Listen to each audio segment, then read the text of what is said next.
Hello, this is Paul Solentrop of Wichita State University Strategic Communications. Before we get rolling with Ron Baker and Zach Bush, a couple notes to help you through some technical difficulties. At one point, we discuss injuries endured by the 2013 Shockers. To be clear, Evan Wessel played in 8 games that season before injury shut him down the rest of the way. And then late in the podcast, we are discussing the AfterShocks roster. We begin talking about Asbjorn Midtgaard, and some of that got cut off.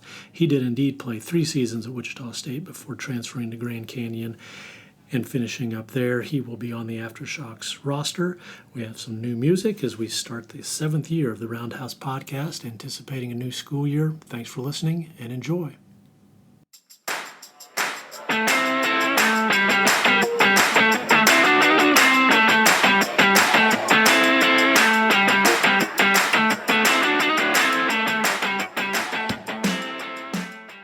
Hello and welcome to the Roundhouse Podcast with Paul Solentrop of Wichita State University Strategic Communication. Thanks for listening. Today's guests are Ron Baker and Zach Bush. We're going to kick off the 2013 Final Four reunion that is coming up and the AfterShocks playing in the basketball tournament at Koch Arena. Ron and Zach, of course, both played on the 2013 Shockers, who won the West Region and advanced to the Final Four in Atlanta. Zach is also the coach of the AfterShocks. They open play in the TBT on July 20th versus the B1 Ballers. Ron is working on the alumni reunion portion of the weekend, which is highlighted by a dinner at Mark Arts on July 22nd. And I'll stick the links in the show notes for people who are interested in those events. So let's start with the 10-year update. Ron, you live here in Wichita. Tell us what you're doing. Thanks for having us, Paul. It's nice to be back in Wichita post-career. I moved here in 2021 and started my new career with Ascension Via Christi Sports Medicine in August.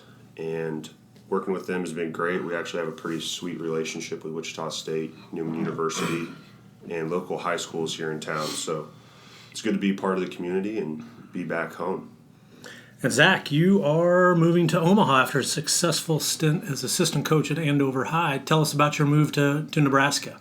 Yeah, my fiance is from Wichita, Jalen Agnew, and she, after a playing career, she's been in the WNBA and then playing overseas, and just decided to hang it up after a couple injuries, and is taking a job at Creighton. So I know that's dangerous territory for a Shocker, but we're headed to Omaha, and I'm really lucky to have gotten on with a great high school basketball program up there, Bellevue West, and in the building as a PE teacher as well. So it's been awesome in Wichita. It's bittersweet leaving. I love being here, born and raised, and this is, home. So it'll be tough being away, but love getting to come back, in the summers and, probably still be doing this. All right, very exciting. Both of you moving on with your careers.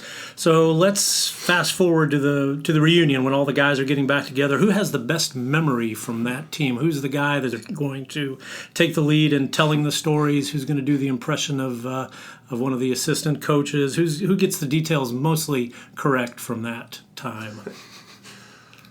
I think it's safe to say a majority of the guys that were on that team are really good storytellers. I don't know how good, but they sure as heck can tell a story.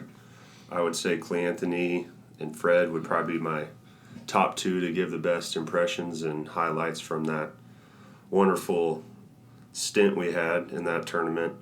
I think the coolest thing is there's 9 guys coming back, so majority are going to be here and everyone's going to get a chance to reminisce. Okay, hit us with a few of the names, and then Zach, we'll get to you. Who's coming back that people can look forward to? Looking at the roster right now, there's 9 of us. C.J. Lufiel will be back. Demetric Williams, who lives here in town. Nick Wiggins, Fred, Tekele, myself, and Clay Anthony. So there's the 8 that I see on this roster, and then Evan Wessel, who was on that roster but injured, will be here as well. Okay, excellent. Okay, Zach, who's going to be the prime storyteller on Saturday night after a few adult beverages? I think, Ron, you're discounting and forgetting how great of an impressionist I am. But your answers are understandable. So I'm probably going to go with Clee as well. Clee's got such a great personality, and I'm sure he's got it all locked in his memory. Fred's a pretty safe answer as well. that's the interesting part is you don't really know till we get there. And those adult beverages, like you said, you maybe get a few of those in some guys. And I think those stories do just start flowing, and especially the impressions. We used to have a dinner every year where we'd have to do an impression out at Flint Hills. We'd have dinner out there with Tom Devlin, and we'd get put on the spot at the time. I don't know if guys necessarily wanted to do impressions, but I'd like to say that's where my acting career really started and blossomed, I would say, over the course of my career. So I'm interested to see, what guys bring it. Yeah, that's the interesting thing about reunions is people change. So you may have somebody who's been holding something in for 10 years, ready to get it out there, and Saturday night may be the time. Also, unlike teams now, the transfer portal, yada, yada, yada, not a lot of guys stay 4 years out of school. Yeah. So, we'll talk about this season a lot, but other than Clee, Nick, and CJ, those guys are 2-year guys. A lot of these guys were here 4 years, so something will get brought up and everyone's like, oh man, I kind of forgot about that, and that'll take you down a rabbit hole and lead you to stories that you haven't thought about in 5-6 years. Yeah, that's fascinating. I was going to ask that later, as you're fairly recent college student athletes, but so much has changed in the last 3 or 4 years, and you brought up something I think about a lot. You two have the 4 or 5 year memories, and there are a lot of athletes who are kind of punting on that, and maybe for good reasons. What do you think they may miss or regret at their 10-year reunion or their 20-year reunion? Where do they go to those reunions? If they were at 2 or 3 different schools. Yeah, I'd say they'd go, just depending on their relationships with their teammates. The cool thing about being at a school for 4 years is there are other players that are there for 3 and 4 and not 5 years. So your relationship gets stronger over time, and you become closer with those individuals, and that's what creates a good culture that you want to come back to. For sure. I think time, just, like anything, time is something that builds a relationship, and not to say you can't do that in 1 or 2 years. And like you said, there's, plenty of guys who have great reason to transfer, but I think there's something special about being in one place for 4 or 5 years. It's hard to replicate building those relationships. It's harder to do it, I think, in a short amount of time, whereas you're, at one place, it just becomes a little more special to you. I'm sure, for Ron and myself, Evan, Fred, Tekele, any guy that was here, 4 years plus, there's something special about that, and the amount of people and players I think that you're able to interact with. It'll be interesting to look back in 10 years and see how this has evolved and how some of these athletes from the current time think about all that. It's certainly a big time of change in NCAA basketball and NCAA sports. Let's play some Final Four trivia to get rolling. We'll test your memories. So I will remind people the 2013 Shockers went 30-9. They finished second in the Missouri Valley Conference, 1 game behind Creighton. They were seeded 9th in the NCAA tournament, beat number 1 Gonzaga in Salt Lake City to advance to the Sweet 16, beat Ohio State in Los Angeles to move to the Final Four before losing to Louisville in the national semifinals. Who was the leading scorer for the Pittsburgh Panthers, the first-round opponent, mostly guarded by Tekele Cotton, who shot 1 for 12 from the field? Remember his name. Fine player, like all Big East kind of guys. Yeah, 4-year player. Is it Gibbs? No. This is tough, Paul. That was I should have kinda- known you would tough bring one. out something I do like know this. Steven Adams was on that team. He was, yes. Obviously a NBA vet, but nope, you got me there. Trey Woodall. Trey Woodall, yes. Yeah. Really good player, and Tekele was just superb that day. Really put his defense on display. That was such a fun, I just remember that, that NCAA tournament moment, one of those first media timeouts. Fred came running off, and in the timeout just said something like, we are beating these guys. We are so much better than these guys. You never know. You play that team from, completely different conference, different part of the country. You have no understanding, really about who they really are on the floor. You've watched film, you look at the numbers and stuff, but you get out there and then you get a feel. And it was. I just remember that so vividly. It was cool that confidence came out of, after 4 to 8 minutes of the game. You could just tell we are tougher. We are better coached. We play better together, our style. He just fully believed, and that was cool. I just vividly remember that. I don't know if you remember that at all, but I thought that was pretty all sweet. those NCAA games, really every game we ever watched film on, you'd watch film on Woodall, and you're like, oh my gosh, we haven't faced a guy like this all they year. look unbelievable. Every highlight is him giving some dude buckets and Yeah. scoring 30, it looks like, in every game. And then you get out there on the floor and you're like, these guys are just like us, or if not, we're better. So tell me if this was your experience, because I always enjoyed covering Wichita State in those days for the Eagle, going to the holiday tournaments, because I got to sit courtside, and you would always go into those and you would think, well, they're, LSU or Iowa, these guys are going to be really athletic and really big. And then when you got a close look at them, I almost always walked out of those tournaments going, boy, Wichita State is just better coached and a better team unit than a lot of these prominent schools they're playing. Did you feel the same way? I always felt like we were so more tight-knit than any team and out of conference. I felt like our conference in the Valley was always tight-knit, like more structured, more well-rounded, more well-coached, did all the little things. And then when you got out there, you would think that they were better athletes than what we had, but and there was times like, man, like this guy's guarding so-and-so from LSU or Iowa, and you're like, we're the same. We're all competitive just like them and just as athletic at some of those events. I think there were so many times too that it showed, like, we got out there and you could just tell, like you said, we were more tight knit, but the style of basketball we played was so much different than some of these Power 5 schools, because they're so much more dependent on their athleticism and their skills solely. It's less system oriented. And it just felt like we could pick that apart and exploit that by the way we defended and guys' mentalities going into the game. It was always kind of unique to see that. Yeah, I could only feel us being just as talented or just as athletic once you got out on the court for the game. Like every time leading up to a game, you're just like, oh my goodness, a little nervous. These guys are freaks. Like 7 foot here, touching the top of the backboard there, like. But once you got out there playing, like, they have 5 guys, we have 5 guys. Yeah. The ultimate goal is to score more than them, and your mindset is just to simplify the game. And by the time the first TV timeout came, those nerves are gone. You're like, these guys are just like us. Like, just playing ball now. Why did I stress myself out so much prior to this game? And I would agree. It always made me think more highly of Missouri Valley Conference teams after watching those tournaments that, Ben Jacobson or Marty Simmons or whoever, Greg McDermott, some of the better coaches in the Valley, that you really had a sense for the differences in how those programs were run. How many three-pointers did the Shockers make against Gonzaga? Is it like 19? Tekele had 3 or 4. I had 4, I think. You got kind of Fred had the big one late. Fred had the big one on Stockton right in front of the bench. I would guess high teens, probably. 14. Oh, 14 of 28. 50%. God, it felt like more. It did. They all came in a spurt. Right. It was. I swear that last 8 minutes of the game, it felt like boom, boom, boom. Was it like 6 for 7 the last? Something. There was like 7 or 8 offensive possessions that were just about perfect.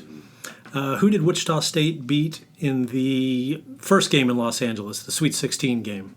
LaSalle. Okay, very good. A lot of they seem to be the overlooked forgotten team. Yeah. Yes, everyone remembers the other games. I remember that obviously because we played them, but I also remember that foursome of teams played in Kansas City prior to us, and it was Marshall Henderson at Ole Miss. I forget who they knocked off. I think it was K-State. Or LaSalle beat K-State. LaSalle beat K-State. Okay, so I don't know who the 3 or 4 was, but looking at that side of the bracket, it almost, if you could do it all over again, I wish we would have played K-State, just being from Kansas. And I always reminisce about that in the back of my head, like how cool it would have been to play Magruder and those guys from K-State. In 14 too, we'd have had the chance, but Kentucky beats them. Right. Correct. Right. Sometimes the bracket unfolds in strange ways. Right. Yep. Staples Center in Los Angeles. Which NBA team's locker room did the Shockers occupy? I remember this being a thing. I do. We were pretty disappointed that we got we got the Clippers. Either the Clippers or the hockey team. I can't remember. I think it was the Clippers. Was it? Okay. Yeah. I just know it wasn't the Lakers because Clee Anthony was complaining all week. Oh yeah. About not being able to sit in Kobe's locker. I think Fred was a little disappointed too. I was just pumped. I wanted to see Chris Paul's locker. Yeah. That was an item of conversation. How many games did Ron Baker play in that season? I got hurt in game 10 and then played all the games in the Valley. Dang boy. Tournament. So 10 plus 3 plus 5, I believe. 18. 18, very good. 15 starts. Yeah, that's perhaps an item of that season. Yeah, you got hurt in Tennessee, right? Am I Correct. remembering that right? It was game 10 because it was close to the medical redshirt number, which is 10 games. So I could have medicaled that year. Wow, I never knew. Did you even think about it? How it unfolded was I was in a boot for 6 weeks, and rehab was going to be 6 weeks, and that would have got us to the first round of the NCAA tournament. And Todd Fagan, our athletic trainer, rehabbed me for 5 to get me ready for the Valley tournament the week before. So, yeah, rolled into the Valley tournament against Missouri State, 5 of 7 from the field, 15 points. So that was a good return. That was a big part of that team that perhaps has been lost to the memories a little bit. Who grabbed what I would consider the biggest offensive rebound of the NCAA tournament? Shockers up 65-61 against Ohio State with 1:34 to play. Fred Van Vliet misses a shot. Who got that rebound? It was on a free throw. No, jumper. Oh, was it jumper? Yeah. It was Tekele Cotton. Very good. Right at Of at course the it free throw was. Yeah. Yeah. Of course it's Tekele. In my memory, that was pretty close to where we were sitting on press row, and Yeah. I thought he was. I didn't think he was. Right? Yeah, I don't. Well, maybe that's my memory. Yeah. I didn't think he was going to get it. It was a couple big guys from Ohio State, and he. Well, he could jump Yeah. up really high. I don't know if you're. I had seen him jump a Anybody few remembers times, that? but No, he's not known for that. But Yeah. right. Another little known thing. Tekele Cotton could really jump. How do you think the Final Four changed Shocker basketball? You both have stuck around. You're involved with the program. How did it change things at Wichita State? Obviously, any team that makes the Final Four, it brings a spotlight to them. Us being the ones that got bounced in the Final Four, everybody knew we were bringing back pretty much everybody, other than a few key big guys. So I think the spotlight becomes, well, what are these guys going to do now? Are guys going to transfer? Are they going to stay tight-knit? So I think the focus shifted really quickly after that loss to, wow, this future's pretty bright here. So the spotlight's bigger. How are these guys going to, I guess, turn the corner from such a great run? So I think the national spotlight becomes bigger, and people want to see how players respond when they're the highlight of a college basketball season. yeah, shoot, I can just remember it changed things. Like, you guys really became like celebrities. Not even just within the state, but nationally, like national radio shows and ESPN love. It was no longer like, I remember growing up here how it was. We had good teams. I can remember pretty well the Sweet 16 with Turgeon and those guys, but this was, I don't know, this was different. Like, within the community, even there was a glow. That was my redshirt year, so I'd get here and it was like Wichita State basketball, solid program, and then everything became like, you guys, we go to the mall and we almost couldn't. Like, you guys get stopped, or we go out to dinner and everybody wants a picture, wants an autograph, and it just, I think from a local perspective, we weren't just that, that's a mid-major program, yeah, they're pretty good. Like, it's still KU, K-State. Exactly what I was about to say is, nationally, I recall prior to us making the Final Four, the mid-major term was always used. And then when some of these smaller schools were making runs in the tournament, I remember Greenberg and Jay Billis, like, they stopped using the mid-major term. So this doesn't apply to them. This doesn't really apply anymore. to Gonzaga. It doesn't apply to us. They stopped using that term, and there was no low major, there was no mid-major. It was just I just remember it kind of becoming one college basketball. Yeah. We fit into that college basketball talk. Had credibility, I think. Just gave you a lot of credibility. Let me go back to that Tekele Cotton offensive rebound. I kind of cut off before I explain the significance of it. So Wichita State was up 65-61 when Fred missed a three. Tekele got the rebound, and then Fred made a jumper after that with a minute to go. So that put the Shockers up 6, and they ended up winning that game. So a huge possession. Shockers ended up winning 70, 66 to go to the Final Four. Was there a national media member that you really enjoyed being around, that you thought really got the Shockers, that was really effective at his or her job at that point? You're not national, but obviously you. I mean, Besides me. Yeah. There was like Zach hit the nail on the head. There was just a ton of media always around once we got to LA, and then the following year, even getting to St. Louis on the undefeated season, there was always media wanting into the locker room. It felt like, I don't know if there was like a favorite, but one of my favorite memories of talking to the media was after we beat Ohio State. It just so happened to be my birthday, and Chris Webber and the TNT crew were courtside, and it's just a pinch you moment.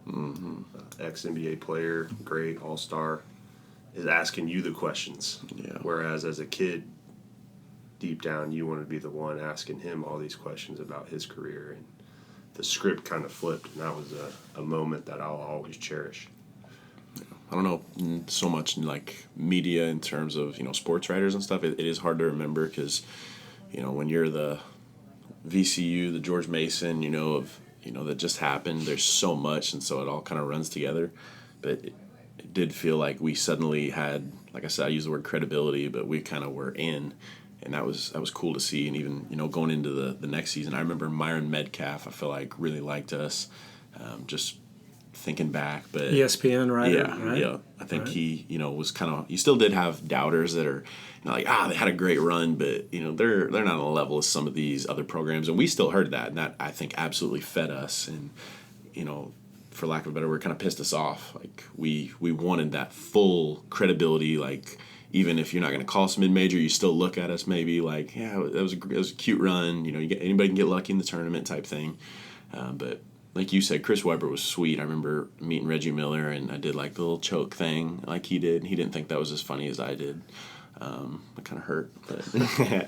And then seeing Jim dance, like that was surreal. That was one of those for me, like pinch me moments. And you know how it is, Bake. Like we grew up watching the tournament, and for me, that was one of the best weeks of the year. Like you sit down and you watch every single game, and it's just you like have to really look around. We played in Salt Lake first that year, and I had to immediately go to the spot where MJ hit the shot in '98, and just all those little cool things. It was, getting off on a tangent here. Sorry, Paul, but it was surreal. Have you watched any of those games recently? You ever cue them up on the old, I guess it's not a VCR anymore, YouTube or wherever they exist? The last time I watched a game from this year, I want to say would have been at Coach Marshall's house when we had Landry Shamet on a visit over the Labor Day weekend. Coach always had the games rolling. But since then, I may have caught a couple highlights here and there on YouTube or God knows where, but that's the last time I remember watching like a full game. Are we talking solely from the Final Four run? No, it doesn't have to be. I don't know. I'm weird. I go back and from time to time, like that KU one's obviously special to us. I'll go back and some of them are on YouTube. The KU one's in like German or something, so it's a little hard to listen to. But yeah, I've gone back a couple times and just throw it on like late at night board. It's kind of cool to even look at the different length of shorts from our era to now. What's the highlight from that season that sticks out in your mind? From the Final Four season? Yeah, just the first thing that this is pops in. Going deep is we hit rock bottom that year. Oh, yeah. That's my highlight. We had I was gonna 3 say, starters hurt at one point, and I recall a stretch where we lost 3 conference games in a row. Yep, right here. I know it was Evansville was one, Indiana State was another. The three stretches: Indiana State, UNI, Southern. Yep. And we lose at Southern at on yeah. that goaltend. Yeah. The goaltend by Hime. Yeah. And we were down bad. Everyone was kind of feeling sorry for themselves. I remember 2 pre and post practice meetings where Coach Marshall, Coach Jans, and the staff were just like, y'all realize like how good we are? Like this could be special. Mm-hmm. Over and over they kept telling us like this could be special. And where things were at that point, like we're 8-1 in league before that. Sitting good, and we dropped those 3 games, and then it got to the point where guys were down on themselves so bad that our video coordinator, we didn't even watch film for the next opponent. He brought in a 12-minute clip of all those games, highlights that all those games from when we were 8-1, and look at how you could shooting see the ball. You could see our body language was better. Our the attention to detail, the little things that we were doing so well at the beginning of the season, we just weren't doing it during conference. And from there forward, like, you could see the engine started revving, and when adversity hits, that sometimes can be the best highlight of a season, because you're forced to respond, and however you respond is where you're going to get to. And obviously it sparked our engines, and I truly think those meetings post those 3 games really fed into where we got to that season. Yeah, some of my lowlights are all you guys getting hurt, and I'm a true freshman practicing far more than I should be. Just they're terrified out there. Carl Hall, and he's hurt. Hime. Yeah, I remember losing those games and thinking, you start to catch on, you listen, you watch ESPN, and you start hearing, the Shockers and how great of a non-con we had. Where'd we go? 10-1, whatever. 8-0 at one point, right? Yeah. Losing to Tennessee. Yeah, and we're in that game. It's not like there was a bad loss, and so I think you're starting to feel like, wow, get an at-large bid type thing, and you lose those games, you don't know how it's going to go. So that season was not perfect. Like, a lot of fans remember the Final Four, but it was tough, man. There was struggle, and then even you lose the last 2 in a row, having Evan out for a period and Carl out for a period and you out, and just trying to find ourselves again. I think that's tough. Guys' roles change, because of the injuries, so that's hard for guys to adjust. But I don't even know how we did it looking back. Like, it's kind of crazy looking at this schedule. So Ron would have missed a good chunk of the season. Yeah. Carl Hall missed, I think, 8 games. Ahime was hurt, and Evan got hurt in the preseason before the season.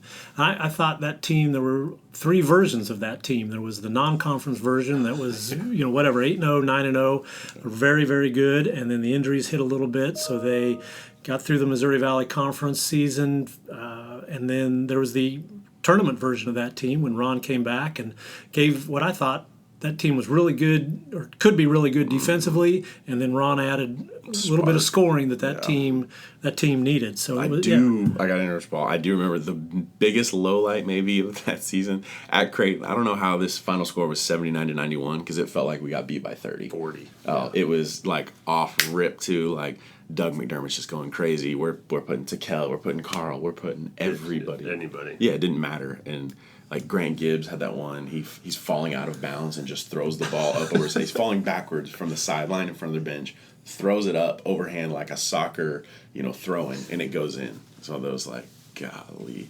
So that was also, I know we're talking highlights, but big low light there. Really good Creighton team with Doug McDermott, as you mentioned. Excellent Creighton team. Those would have been really good games. Shockers had a chance to wrap up at least a tie for the Valley title at home against Evansville, and I believe that was Greg Marshall's 50th birthday. So that was, and then lost that game. So that was another part of that story. What a great group of newcomers! I would say it would be up there with one of the best that Wichita State has had. You had Clay Anthony coming in as a junior college transfer. Malcolm Armstead had sat out the previous season. Fred coming in as a freshman, and then Ron had redshirted the previous season. First impressions of those 3, anything jump out from the first time you were in a gym or in a practice with Clay Anthony or Fred or Malcolm? You missed Nick Wiggins and CJ as well. CJ, right. I just remember it being probably not our first pickup game in June that summer, and my dad was super excited because this is going to be my first year being eligible to play, and I remember him texting me in June, just like, hey, how are the new guys, like, what's it going to look like this year?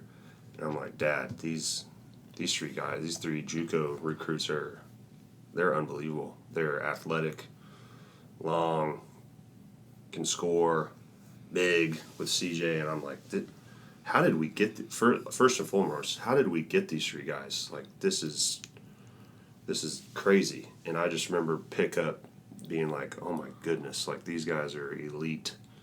Like, how does Wichita State land these guys? Those are kind of my first impressions going into that summer with my communication with my dad. I remember it like yesterday.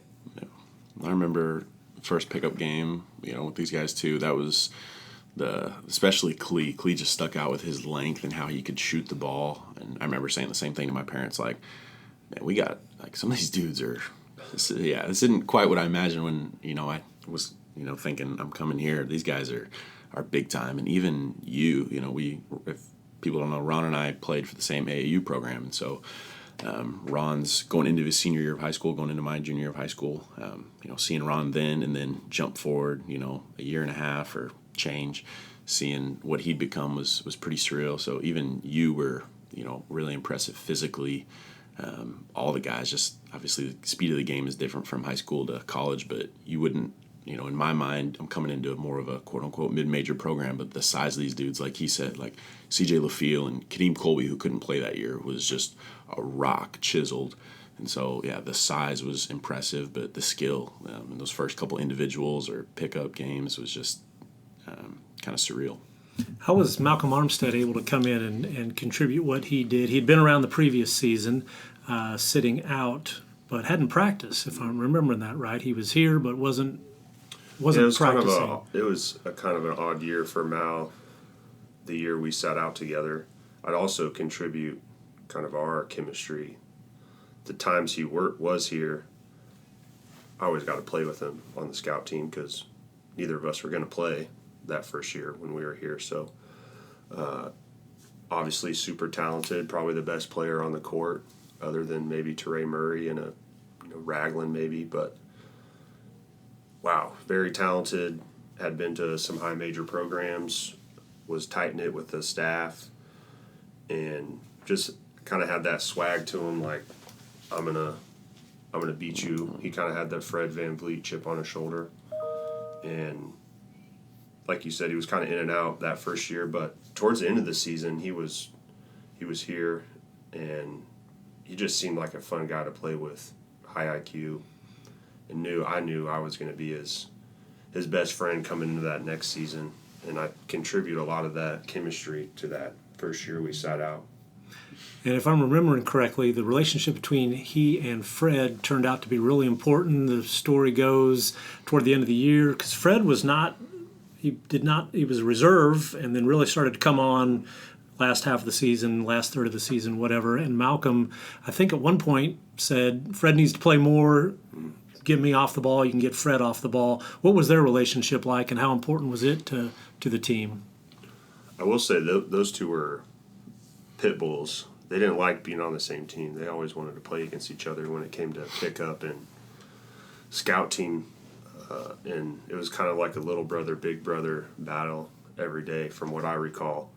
But you're exactly right. Late in the season, we started playing Fred a lot more because there was trust. He had grown so much in that season, and putting Malcolm off the ball was I think a big reason why we won a lot of those games. Both of them, I believe, led the team in steals per minutes played throughout that season. So you're looking at two great defensive guys to have on the field, the court, and just gelled really well together. And that's what happens when you have two super IQ guys on the court. And not to mention in college basketball, if you can have two ball handlers that can make great decisions, I mean, you're one guard up on the opponent half the time, which was huge. And Malcolm would have hit one of the biggest shots of the season really very, very early in the season when he beat VCU at VCU. And I think that was the game that, even when the Shockers struggled late in the Valley season, they had that VCU chip in their back pocket, and it got them in the NCAA tournament fairly safely. All right, Zach, let's switch to the AfterShocks. Take us through the roster. What do you like about this group that's been assembled?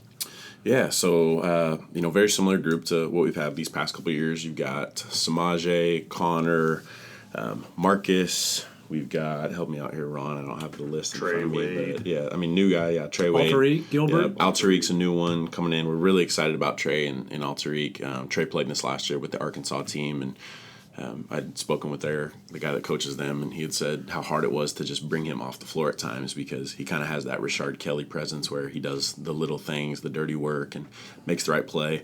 Al-Tariq, starting to blossom a little bit in his professional career. He's always been so talented, and I think fans, that was a fun fifth-year transfer for fans to have. But Darrell Willis back again. We're super excited for Machine Gun Willis. It's a super fun group, and then added a couple non-alumni guys like we typically do.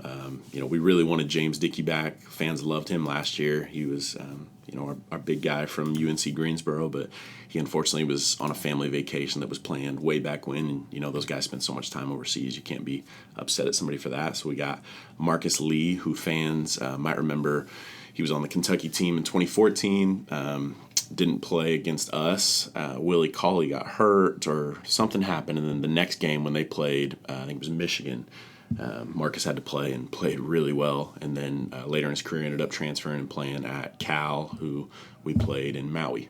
And so Marcus is a great guy, friend of a friend, and he's going to add quite a bit of length for us. And then Tyrus McGee is back, and then we're excited to add Caleb Walker, who some fans might remember. You got to jog your memory a little. But Caleb played at Hutch High back in around 2008, and then was at Butler for 2 years, and then at University of Nebraska. He played against Marcus this year in France, so a little bit of a connection there. And then a guy named Jordan Parks, who Marcus played with 2 years ago in Italy. Yeah, excited to have Asbjorn back. He, I think, blossomed in his, was it a year or 2 years at Grand Canyon? How long was he there? I can't even remember. He was year 3 and then 2 at Grand Canyon. So. Okay, yeah. Just excited to have him. His size last year, we get to the semis and we're in the game. We got a chance to win it at the end, but we got bullied a little bit all game. We didn't have the size. And so he's a guy, he's in great shape. He's young. He adds that presence down there on the block. Yeah, that'll be fun to see him. I think he was a player the fans really enjoyed watching. How has the roster building, the recruiting for the AfterShocks, how's that changed from maybe 2 seasons ago? You've had a lot of success. How do you approach it now? Same way. I don't think a ton has changed.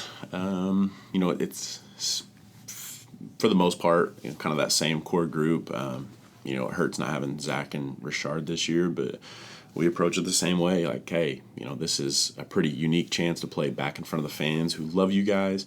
The experience is second to none. Like, even within TBT, Dayton is the only other, regional that even comes close. And we feel like we've got the best, kind of setup in this. And then you add in the moments that have happened, Connor's game winners, Darrell's game winner, and I think everybody remembers 2 years ago against Challenge ALS, the green team, just how much fun that was. So we try to remind the guys, it's hard. They have busy summers and short summers, really. And so sometimes it's tough trying to get them back here. But we really, I think, want to strike the right combination of alumni guys that fans want to see. We certainly, that's in the forefront of our mind. We want to give them the group that they want to see, but we also have to combine that with a team that wants to compete and win this. We're not just coming here to play a couple games at Coke. We are in this because we feel like we have a chance to win it, and we've gotten closer and taken the right steps every year. So that's kind of the way the roster is constructed, the way it is. Okay, Zach Bush, Ron Baker, thank you for your time. We've got TBT at Coke Arena next week. And then on July 22nd, Armchair Strategies, the NIL collective that helps out Wichita State, is holding the Final Four reunion at Mark Arts. Thanks for your time, guys. Thanks for having us. Thanks, Paul.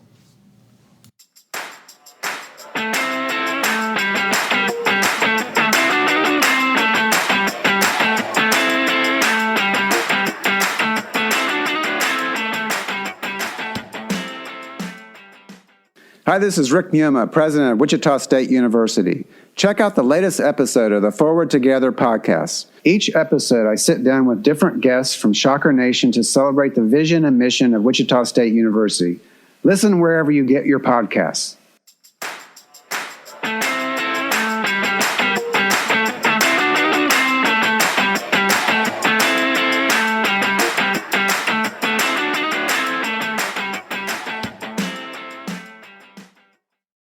Great insight as always. Thanks for listening to the Roundhouse podcast, courtesy of Wichita State University Strategic Communications. We encourage you to rate, review, and subscribe wherever you get your podcasts. You can always find more Roundhouse content at GoShockers.com. And they let him pass it up court, and then it gets picked off. A long three by Pangos, no good. 1 second, it's over. It is over, and Wichita State has beaten the #1 team in the nation to go to the Sweet 16. Go crazy, Wichita. I know you are.